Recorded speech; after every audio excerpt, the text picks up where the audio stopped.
Assalamualaikum warahmatullahi wabarakatuh. Perkenalkan, nama saya Syahrul Ramadan, dan pada kesempatan kali ini saya akan menjelaskan mengenai arsitektur perangkat lunak. Arsitektur perangkat lunak adalah struktur atau rancangan dasar yang digunakan dalam membangun sebuah aplikasi. Arsitektur menentukan bagaimana setiap komponen dalam sistem saling berinteraksi sehingga aplikasi dapat berjalan dengan baik, mudah dikembangkan, dan mudah dipelihara. Beberapa jenis arsitektur yang umum digunakan antara lain monolitik.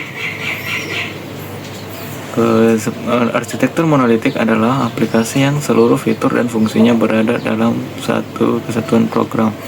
Kelebihannya yaitu mudah dibuat untuk proyek kecil, proses pengembangan lebih sederhana, dan deployment cukup satu aplikasi. Hanya saja kekurangannya yaitu sulit dikembangkan ketika aplikasi semakin besar.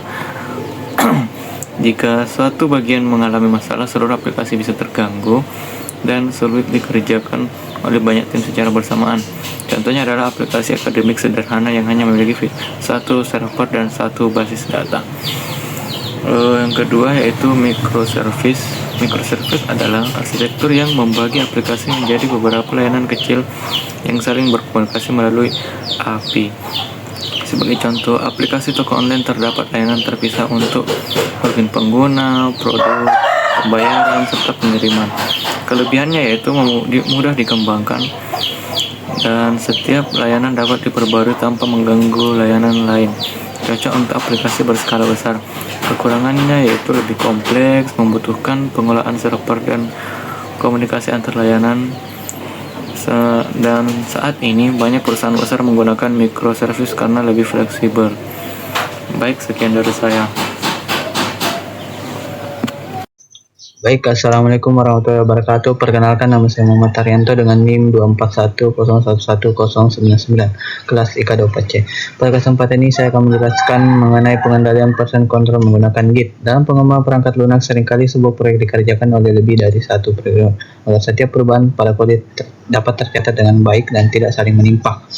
Dibutuhkan sebuah sistem yang disebut version control. Salah satu sistem version control yang paling banyak digunakan di dunia saat ini adalah Git. Version control adalah sistem yang digunakan untuk mencatat, mengelola, dan melacak setiap perubahan pada kode program. Dengan adanya version control, setiap perubahan memiliki riwayat yang jelas, sehingga apabila terjadi kesalahan, pengembang dapat mengembalikan kode ke versi sebelumnya dengan mudah. Git merupakan perangkat lunak version control dikembangkan oleh Linus Torvalds pada tahun 2005. Git dirancang untuk membantu pengembang bekerja secara kolaboratif, mengelola perubahan kode secara efisien, serta menjaga keamanan riwayat pengembangan proyek. Saat ini Git menjadi standar yang digunakan oleh jutaan pengembang di seluruh dunia. Beberapa fungsi utama Git antara lain menyimpan riwayat perubahan kode, memudahkan kerjasama dalam satu tim, mengembalikan kode ke versi sebelumnya jika terjadi kesalahan, serta menggabungkan hasil pekerjaan dari beberapa programmer. Baik, di sini ada version control menggunakan Git. Version control adalah sistem yang digunakan untuk mencatat setiap perubahan pada kode program.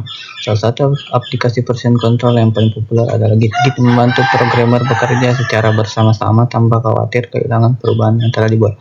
Fungsi Git di sini adalah menyimpan riwayat perubahan kode, memudahkan kerjasama dalam satu tim, mengembalikan kode ke versi sebelumnya jika terjadi kesalahan, menggabungkan hasil pekerjaan dari beberapa programmer. Perintah Git yang sering digunakan itu diantaranya itu ada git init, kemudian ada git add, ada git commit, git push, git pull, dan git clone. Di antara itu git init untuk membuat repositori baru, menambahkan perubahan, menyimpan perubahan, mengirim perubahan ke GitHub, untuk mengambil git pull untuk mengambil perubahan terbaru dari repositori, untuk menyalin repositori dari GitHub ke komputer. Kemudian ada Git, biasanya digunakan bersama Git sebagai tempat penyimpanan proyek secara online sehingga seluruh anggota tim dapat mengakses dan mengembangkan proyek secara bersama-sama. Ya, kemudian cara kerja version control Git. Nah, baik, untuk orang selanjutnya yaitu saya dan anggota kelompok ini juga.